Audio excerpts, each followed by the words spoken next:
Hello everyone, welcome back to our channel. आज की class में हम डिस्कस करने वाले हैं आपके लिए MHI 106 के important topics for your December exam 2025।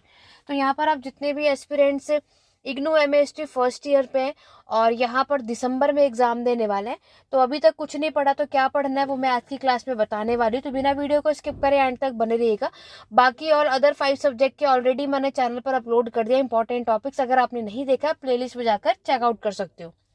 यहाँ पर अगर हम बात करें तो MHI 106 का सिलेबस भी बहुत ज्यादा है, राइट। अगर हम बात करें तो अगर आपने अपना सिलेबस देखा तो इसमें यूनिट 1 से लेकर के यूनिट 33 आपको पूरा 33 यूनिट्स इस बुक के अंदर हमें देखने को मिलता है। और ऑब्वियस है कि किसी पे इतना टाइम नहीं है कि हमें अपने एग्जाम की प्रिपरेशन के लिए पूरे ऑल 33 यूनिट्स कवर करके जाए। तो आज की क्लास में हम बात करने वाले हैं, कुछ भी नहीं पढ़ा, सिर्फ कितने टॉपिक्स करने से आपका काम बन जाएगा और आप इजीली से 80 से 90% स्कोर कर सकते हैं, वो मैं आज की क्लास में बताने वाली हूँ। बिना वीडियो को स्किप करें एंड तक बने रहेगा, क्योंकि यहाँ पर मैं बीच में बहुत इंपॉर्टेंट चीजें भी आपको बताती हूँ। तो जो एस्पिरेंट्स वीडियो को स्किप करके देखते हैं ना, उनके डाउट बने रहते हैं और फिर आप कमेंट में मेंशन करते हो कि मैम आपने ये नहीं बताया, ये कैसे होगा। अगर वीडियो को एंड तक देखोगे तब आपको सारी चीजें जो है इसमें क्लियर होती है। यूनिट 1 से लेकर यूनिट 33 है। बाकी आपको पता है एग्जाम में सिर्फ 10 क्वेश्चन आने, अटेम्प्ट आपको सिर्फ 5 करने। और जैसे मैं आपको हर एक क्लास में एक बात बताती हूँ कि आपको कम से कम 7 से 8 टॉपिक्स की नॉलेज डेफिनेटली होनी चाहिए, ताकि आप अपने एग्जाम में इजीली से 5 क्वेश्चन निकाल सको। ठीक है, तो जिन्हें 80 से 90% स्कोर करना है वो 7 से 8 टॉपिक्स की प्रिपरेशन करना, जिन्हें सिर्फ पास होना है वो उस 5 टॉपिक्स को करके जा सकते हैं। Paid classes, notes, assignment, marathon classes सब प्रोवाइड किया जाता है। अगर आप में से किसी को यहाँ पर बाय करना है तो 8882196980 पे व्हाट्सअप करके बाकी की अपडेट ले सकते हो। ये आपके एग्जाम के लिए सफिशिएंट होगा, फिर आपको कहीं से कुछ और पढ़ने की रिक्वायरमेंट नहीं है। बट ये कंपलसरी भी नहीं है, आप लोग खुद भी सेल्फ स्टडी कर सकते हो, लेकिन अगर किसी को चाहिए तो ये अपॉर्चुनिटी भी आपके पास अवेलेबल है। तो चलिए बात करते हैं। यहाँ पर ये आप जो क्वेश्चन पेपर देख रहे हो, ये अभी जो आपके जून में हुआ था वो आपको यहाँ पर देखने को मिलेगा। जैसे कि मैंने आपको बताया कि आपको कम से कम 2 से 3 साल का प्रीवियस ईयर क्वेश्चन पेपर अच्छे से एनालाइज कर लिया, उसमें कुछ कॉमन टॉपिक्स होते हैं वो आपने पढ़ लिया, एग्जाम आराम से निकल जाएगा, नो डाउट। तो ऑलरेडी मैंने प्रीवियस ईयर क्वेश्चन पेपर सारे मेरे चैनल पर आपको मिल जाएंगे। सभी की प्लेलिस्ट चेक कर लो, सारे प्रीवियस ईयर क्वेश्चन मेरे चैनल पर ऑलरेडी अपलोड है। ठीक है, अभी जून 2025 के क्वेश्चन पेपर को डिस्कस करते हुए मैं आपको ये भी दिखाऊंगी कि कहाँ से क्वेश्चन आपको ज़्यादातर मिलता है। तो यहाँ पर जैसे कि हमें पता है, हमें सेक्शन ए और सेक्शन बी से दो दो क्वेश्चन सॉल्व करना है, और एक क्वेश्चन आपकी चॉइस ए से करो चाहे बी से करो, वो आपके ऊपर डिपेंड करता है, क्योंकि किसी एस्पिरेंट्स को सेक्शन ए इजी लगेगा, किसी को बी, तो वो उस पर है। और अगर हम MHI 106 की बात करें तो इसमें एंशिएंट, मेडिएवल और मॉडर्न तीनों हिस्ट्री हमें देखने को मिलती है, राइट। अब जिसका जो भी सेक्शन स्ट्रांग होगा उन टॉपिक्स पे ज़्यादातर फोकस करके जाना। ठीक है, अब बात करते हैं। जैसे कि आप पहला जो ये चैप्टर देख रहे हो, इज इंटरप्रिटेशन क्यूरिकल for writing the history of ancient India discuss. Vedic text के बारे में पूछा है, हड़प्पा के बारे में पूछा है। तो ओवरऑल अगर हम बात करें तो ये आपका जो फर्स्ट ब्लॉक हम देखते हैं, ठीक है, तो फर्स्ट ब्लॉक आप देखोगे वो हमारा कंप्लीटली स्टोन एज के ऊपर है। तो आपके बुक के अंदर यूनिट फर्स्ट, सेकंड और थर्ड जो हम देखते हैं, तो इसके अंदर हमें क्या क्या करना होता है तो वो बात कर लेते हैं। जैसे कि अगर आप देखोगे यूनिट फर्स्ट के अंदर हम सोर्सेस को कवर अप करते हैं। तो ये इंटरप्रिटेशन जो ये वर्ड है ये इसी यूनिट फर्स्ट से आपको मिलता है। यूनिट सेकंड जो है वो स्टोन एज के बारे में, यूनिट थर्ड जो है वो हड़प्पा के बारे में। अब अगर हम बात करें, स्टोन एज आपने ऑलरेडी MHI 101 में पढ़ा था, जिसमें आपने पैलियोथिक, मीसोलॉथिक और न्यूलॉथिक किया है।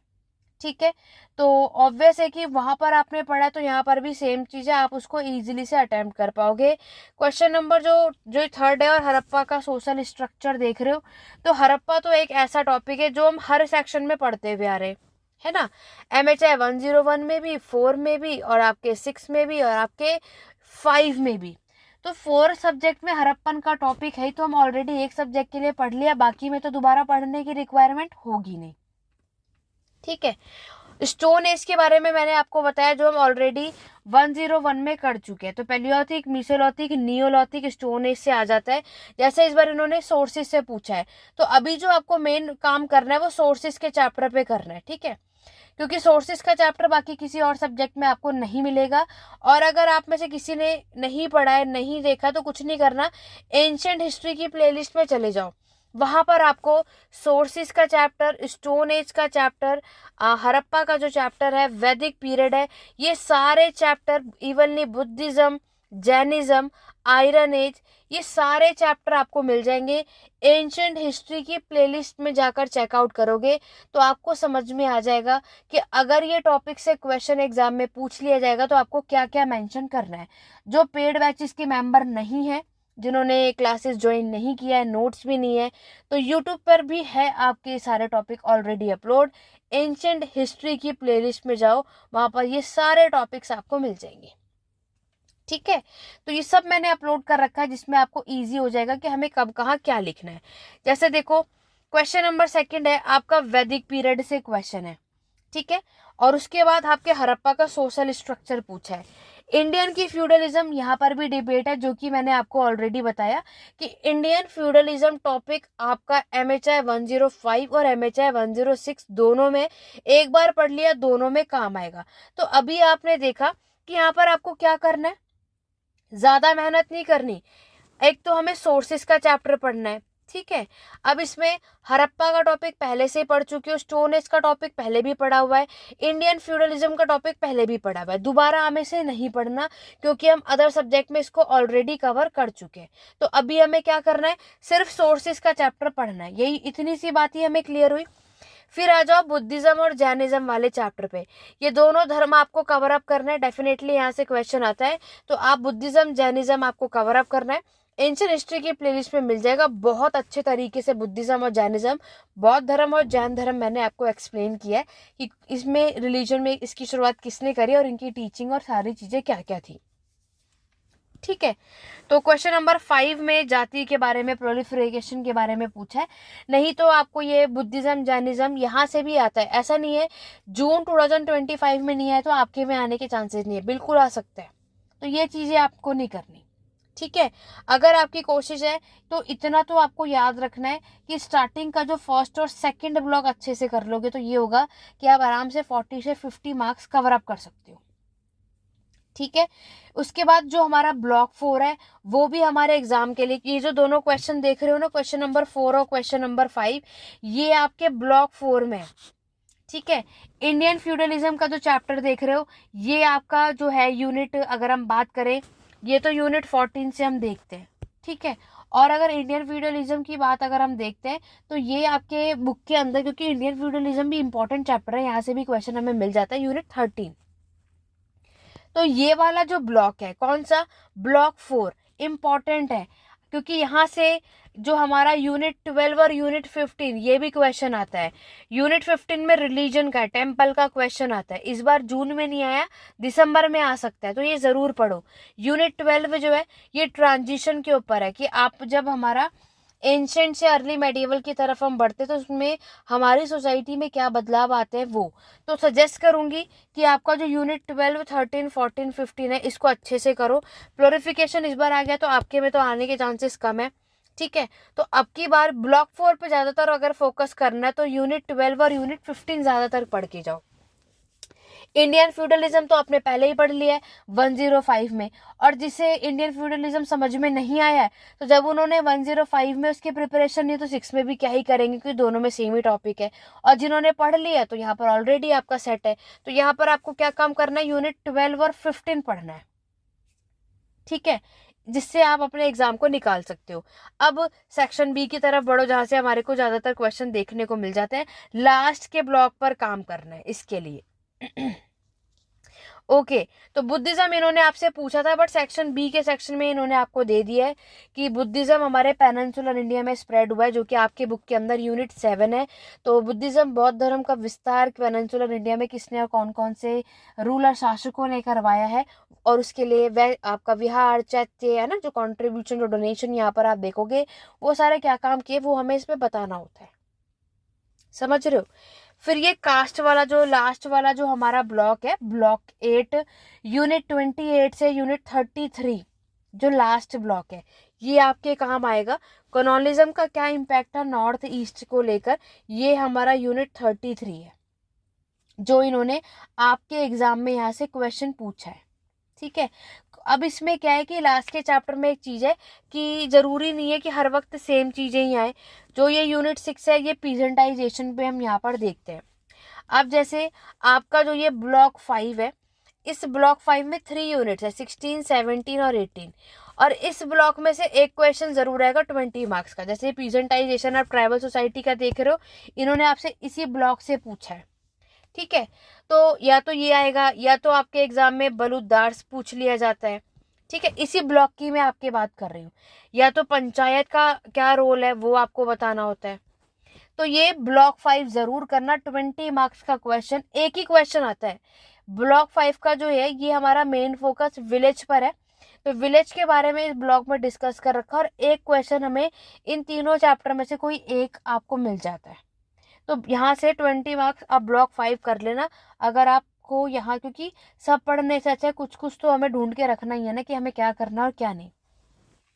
और इसके अलावा अब चलो एक साथ बात कर लेते हैं कि आपको क्या पढ़ना है क्या नहीं। तो यहाँ पर हमें एक बात समझ में आई, सोर्सेस का चैप्टर आपको करना है। ठीक है, यूनिट 1। इसके अलावा स्टोन एज, लेकिन स्टोन एज आप पहले भी पढ़ चुके हो तो दोबारा इसमें ज़्यादा मेहनत तो करनी नहीं है, तो ये आपको ऑलरेडी आता है, 101 में हम कर चुके हैं। और इसके अलावा नेक्स्ट जो टॉपिक आता है हड़प्पा, ये भी आप ऑल 3 सब्जेक्ट में कर चुके हो, इसको भी हमें, ये आपको ऑलरेडी आता है, पढ़ना तो पड़ेगा नहीं। फिर आता है आपका वैदिक पीरियड, ये पढ़ लेना, वैदिक टेस्ट के बारे में अगर हम बात करते हैं तो। ठीक है, आपका बुद्धिज्म और जैनिज्म, बुद्धिज्म और जैन धर्म जरूर करना। जैन धर्म मैक्सिमम जब कभी भी आपको देते तो 10 मार्क्स में आता है, और बुद्धिज्म जैनिज्म मर्ज करके एक साथ पूछ लेंगे तो 20 मार्क्स का हो जाएगा। लेकिन सजेस्ट करूंगी दोनों धर्म की नॉलेज होनी चाहिए। ये सारे टॉपिक एंशिएंट हिस्ट्री की प्लेलिस्ट में ऑलरेडी अपलोड है, जो पेड बैचेस में नहीं है, जिन्होंने मैराथन क्लास भी नहीं ले रखी, तो कुछ नहीं करना, एंशिएंट हिस्ट्री की प्लेलिस्ट को चेकआउट करो, सारी वीडियोस मिल जाएंगी। ठीक है, तो अगर हमने इन टॉपिक्स को अच्छे से कर लिया तो आराम से 60 मार्क्स में लेकर चल रही हूँ। ठीक है, 50 से 60 मार्क्स आपके इन टॉपिक से बन जाएगा। अब इनके अलावा क्या करना है, तो एक तो आपको गिल्ड का चैप्टर करना है जो आपका यूनिट 8 है। ठीक है, एक नेक्स्ट है आपका तमिल वाला चैप्टर जो आपके बुक में यूनिट 10 है।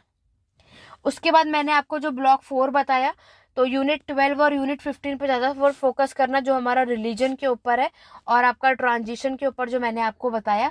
13, 14 तो आपका इंडियन फ्यूडलिज्म तो हम पहले भी पढ़ चुके, तो आपको इसकी नॉलेज है। ठीक है, जो आपको अपने एग्जाम के बेस पर बात करनी है। फिर मैंने आपको बताया कि हमारा यूनिट 16, 17, 18 ये हमारा विलेज वाला जो ब्लॉक है, विलेज पर हमने इस पर बात किया, इस पर फोकस किया है। इस पर एक ही क्वेश्चन आएगा 20 मार्क्स का। तो देखो एक क्वेश्चन यहाँ से बना 20 मार्क्स का, ये आपका 60 मार्क्स का हो गया।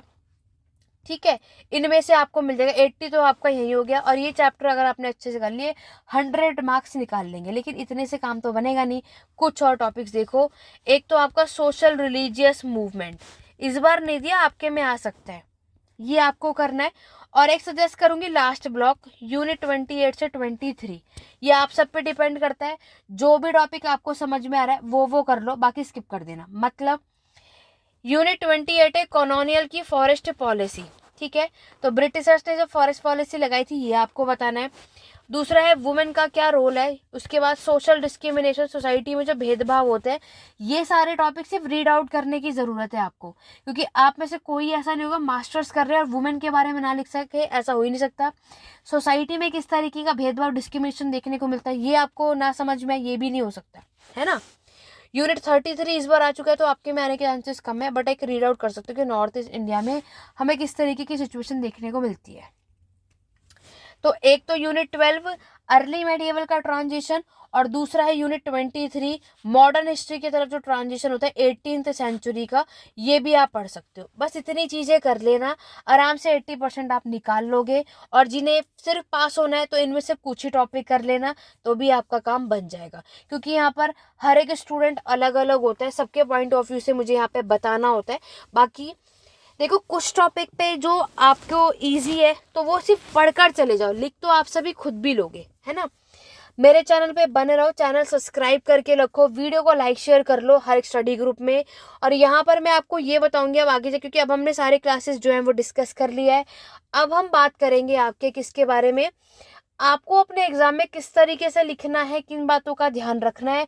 नेक्स्ट वीडियो ये आपको मेरे चैनल पे मिलने वाली है, उसके लिए चैनल पे बने रहो। कोई भी डाउट या क्वेरी है कमेंट के थ्रू पूछ सकते हो, ठीक है। क्योंकि दिसंबर एग्जाम के लिए कुछ भी नहीं पढ़ा, इतने टॉपिक्स की नॉलेज आपको होनी चाहिए। जो चैप्टर आपको समझ में आ रहा है उस पर ज़्यादातर फोकस करो, जिसमें डिफिकल्टी हो रही, जो समझ में नहीं आ रहा उसे छोड़ दो, स्किप कर दो, कोई इशू नहीं है, ठीक है। लेकिन बहुत सारे चैप्टर तो आपको सिर्फ नॉर्मली रीड आउट करना है, ताकि आप लोग कम से कम उस चैप्टर की स्टार्टिंग तो कर सके। ये ना हो कि हम क्वेश्चन ही छोड़ कर आ रहे हैं। एक बार को हमने कुछ उस क्वेश्चंस के आंसर राइटिंग को 1 से 2 पेजेस में लिख दिया, कम से कम कुछ तो मार्क्स मिलेंगे। आउट ऑफ 27 से 8 मार्क्स तो मिल जाएगा। इसीलिए पूरी कोशिश करनी है, ऑल 5 क्वेश्चन हमें अटेम्प्ट करने हैं पूरे किसी भी सिचुएशन में, कुछ भी नहीं छोड़ना। अपनी स्पीड बढ़ा लो, अभी से नोट्स बनाना शुरू कर दो, ताकि आपके एग्जाम से पहले आपकी स्पीड बनी रहे और आप लोग इजीली से 25 पेजेस को एग्जाम में फिल कर आ सको। मैं पहले भी कई बार बता चुकी हूँ, कितना भी अच्छा लिखो, पूरे पेजेस फिल नहीं करोगे मार्क्स नहीं देते इग्नू वाले। तो इसीलिए जो चीज़ मैं आपको बता रही हूँ उन बातों को फॉलो करते हुए अपने एग्जाम की प्रिपरेशन करो। क्लासेस लेनी है, नोट्स लेना, assignment, marathon session, WhatsApp number आपको स्क्रीन पर दिख जाएगा, डिस्क्रिप्शन बॉक्स कमेंट बॉक्स में भी है, 8882196980 पे। और कोई डाउट या क्वेरी कमेंट के थ्रू पूछ सकते हैं।